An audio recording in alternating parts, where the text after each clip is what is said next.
Et si rien n'était arrivé par hasard, et si cette naissance, ce nom, cette croix étaient écrits bien avant le commencement, le plan n'a pas commencé à Bethléem.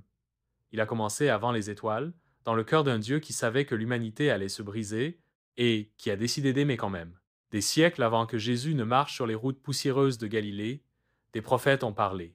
Leur voix résonnait dans le désert, dans les royaumes déchus, dans les nuits pleines d'attente. Ésaïe, 700 ans avant la crèche, écrivait: Voici, une vierge deviendra enceinte, et elle enfantera un fils. Tu entends?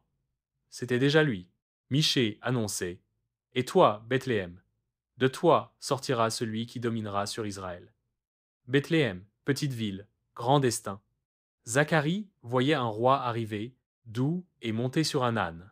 Et David, 1000 ans avant la croix, écrivait dans les psaumes: Ils ont percé mes mains et mes pieds. Tous ces fragments, ces éclats de vérité, rassemblaient un seul visage. Jésus.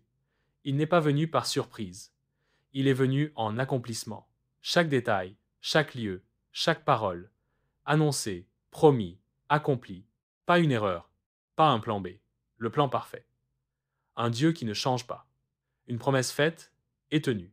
Pas pour les parfaits, mais pour toi, pour moi.